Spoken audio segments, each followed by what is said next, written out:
Hello, good morning. My name is Nicholson Lawat and my matrix number is BB 23110042.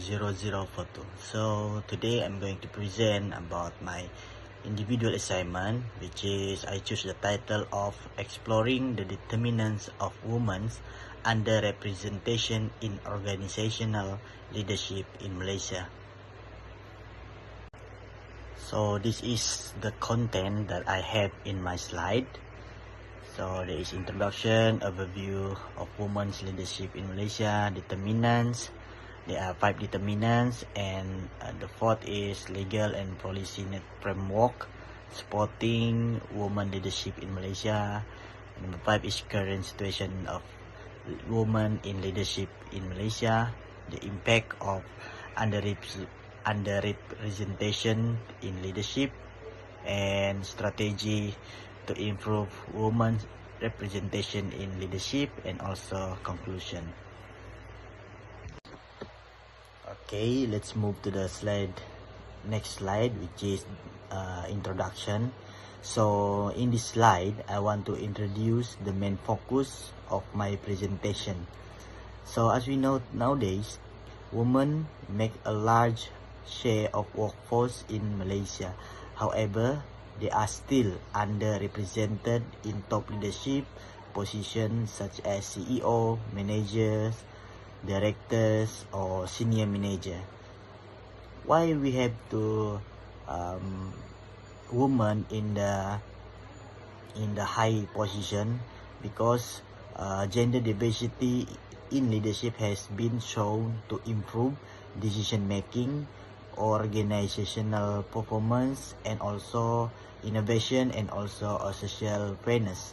So in this presentation, I will be exploring the key factor of determinants that contribute to women being underrepresented in leadership role in organizations across Malaysia. Okay, let's move to the next slide, which is the overview of women leadership in Malaysia. So this slide gives a brief overview of women leadership in Malaysia. So firstly, women labor force participation has increased over time in Malaysia, meaning that more women working and contributing to the economy. However, even though more women are working, they still hold a fewer top management and board positions compared to men. So according to the Department of Statistics Malaysia, women are still underrepresented in decision-making roles, meaning that there are a clear gap in this. Women are participating in the workforce, but this participation is not fully reflected in leadership levels. This shows that the issue is not about a woman entering the workforce, but about progressing into leadership. So, why women leadership is matter? In this slide, I will explain why women leadership is important. This is because it's not only for women, but also for organization and the country. Having women in leadership improve organizational performance and productivity. This is because leadership teams with gender diversity benefit from different perspectives and ideas. Women leadership also support inclusive and sustainable economic development as more talent is fully utilized. Finally, increasing women leadership align with Malaysian national gender and equality goals. So, women representation in leadership is not just a fairness issue, but also help national development. Before we move to the what is the determinant or the factor women underrepresented in a high position, firstly we have to know what is the concept of underrepresentation. So underrepresentation refers to a situation where women hold fewer leadership positions than men, even though many women have similar or even higher level of education and qualification. This situation is often described as the glass ceiling, which means there are invisible barriers that prevent women from moving up into top leadership roles. So the barriers are not about women abilities, but more about structural and organizational factors that limit the progression into leadership. So now let's move to the first determinant of why women underrepresented in high position. So the first determinant is organizational and structural barrier. So as we know, in many organizations in Malaysia, leadership positions are still male dominated. This means that top roles such as general manager, director, or CEO are more commonly held by men. When the leadership culture is already shaped by men, women may feel less included or less supported to move up. Another issue is that promotion system may not always fully transparent. Sometimes decisions about who get promoted are based on internal network, personal connection, or informal relationships. These informal networks, such as golfing groups, business gathering, or social circles, often involve more men than women. So men may have better access to opportunities or information. There is also a problem of having few female role models at the top. When young female employees don't see many women leaders, they may feel that leadership positions are not meant for them, or that it will be too difficult to reach that level. So overall, the structure and culture inside organizations themselves can make it harder for women to climb the leadership ladder, even when they are capable and qualified. So the second determinant is the cultural and social norm in Malaysia. In our society, traditional gender roles are still exist, where male are expected to be the breadwinners, while women are expected to focus more on families and household responsibility. So because of this, when a woman very ambitious about her career, sometimes people will judge her that she is not family oriented enough. Leadership is also commonly associated with a masculine traits such as being tough, outspoken, or dominant. So when a woman shows these traits, she will be labeled as aggressive instead of confident. So the same behavior is judged differently between men and women. For example, in some workplace, if male manager is strict, people may say he is firm and strong. But if a female manager behaves the same way, people might say she is emotional or too harsh. These stereotypes create invincible pressure on women. So these social expectation and cultural belief influence how women are viewed as a leader, and sometimes discourage them from pursuing higher leadership position. So the third determinant is work-life balance and family responsibility. In many Malaysian families, women still carry a larger share of caregiving duties. This includes taking care of children, managing the household, and sometimes taking care of the elderly. So because of this, women are more likely to take career break or maternity leave or childcare. So this break can slow down their promotion opportunities. For example, if a woman takes a few months off for maternity leave, she might be seen as less committed to her job, even if she is still highly capable. Another challenge is that not all workplaces provided a flexible working arrangement. Without flexible or hybrid option, women may struggle to balance both work and family roles. So instead of moving into demanding leadership positions, some women choose roles that are less time intensive. This means that it's not about the ability, but about the difficulty of balancing work, responsibilities, and family expectation at the same time. So the first determinant is related to human capital and career development. Women sometimes have a fewer opportunities to attend leadership training programs or professional development courses.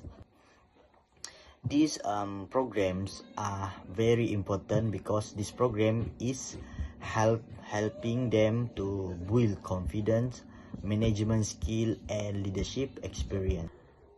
Women also receive fewer mentoring or sponsorship opportunity compared to men, because mentors plays a big role in guiding career advancement, recommending promotion, and opening doors to leadership.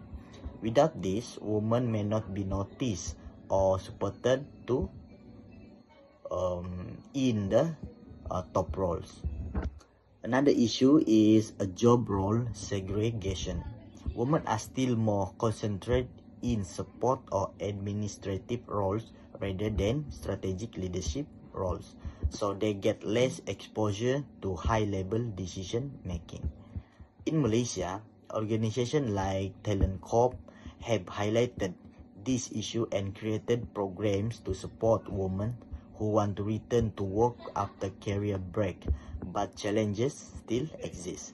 So differences in access to training, mentoring, and career pathway limit women's readiness and visibility for leadership position.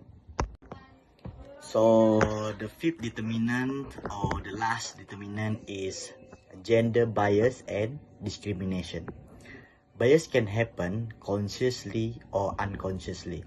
Sometimes employers may assume that women are less suitable for leadership because they might focus on family or lack toughness.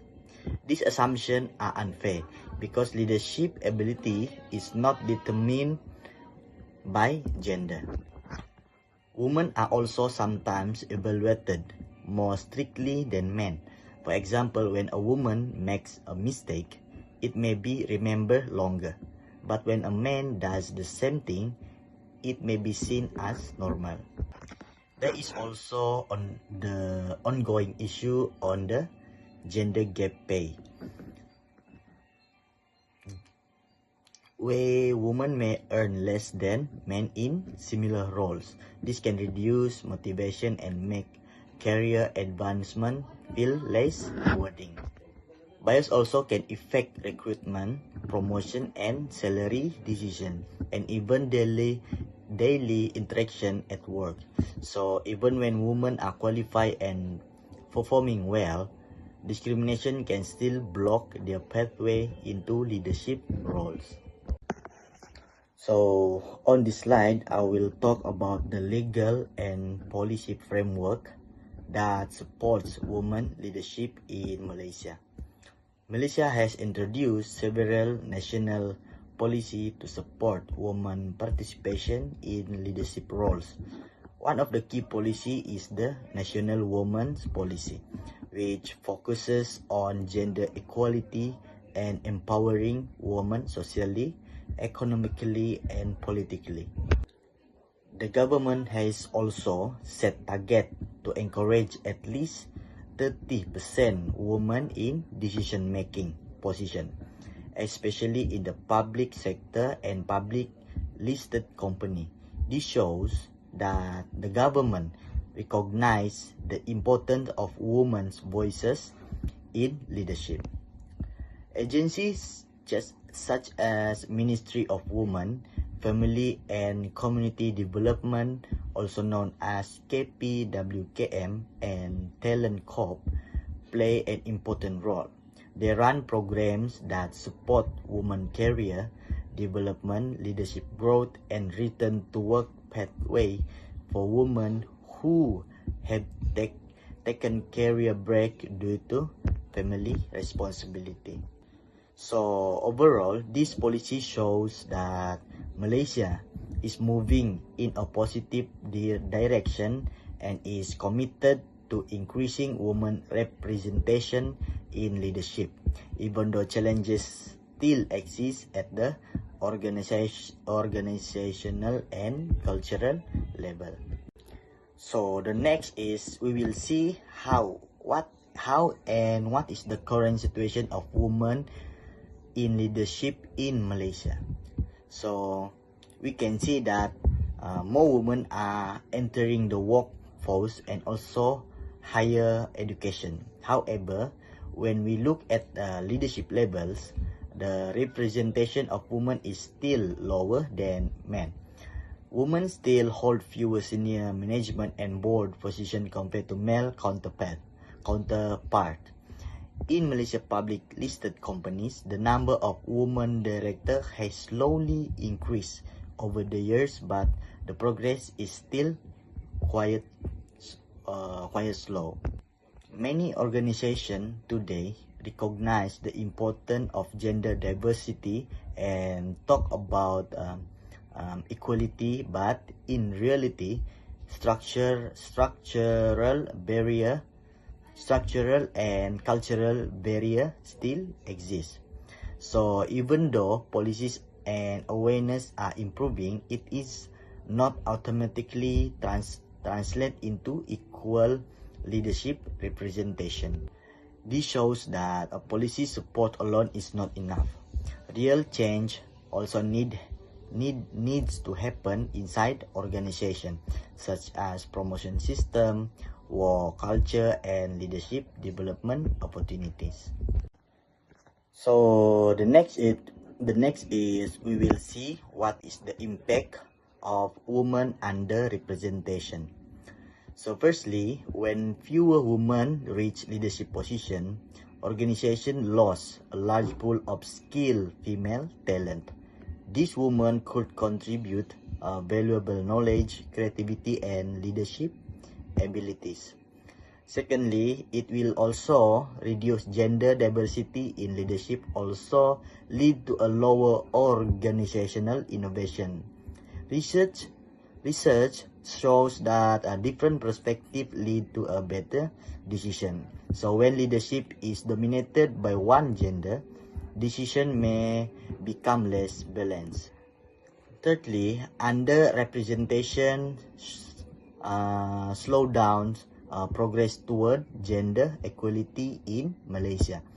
It sends a message that leadership is still mainly associated with a man.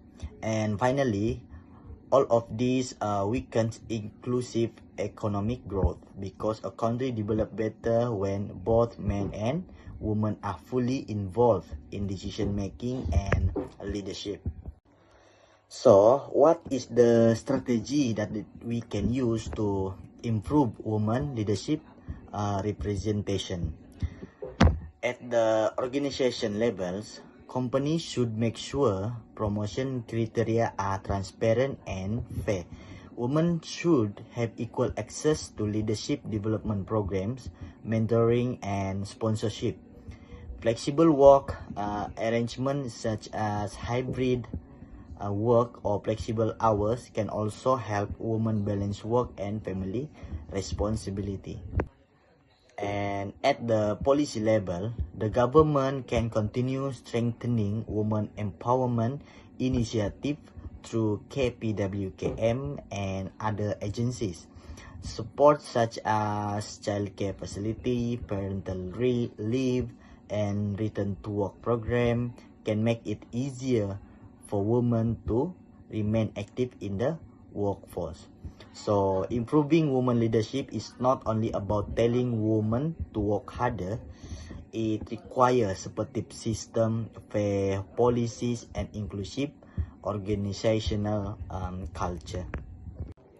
So as a conclusion, this problem is mainly driven by organizational, cultural, and structural factor, not because women lack ability or ambition, but many women are capable of leading but face barrier along the way. Therefore, it is important for both the government and organization to continue strengthening policy, leadership opportunity, and support system so that women have equal chances to progress into leadership. By addressing these barriers, Malaysia can move towards more inclusive leadership and stronger national development, where both men and women are able to contribute fully at the highest decision-making levels. Thank you.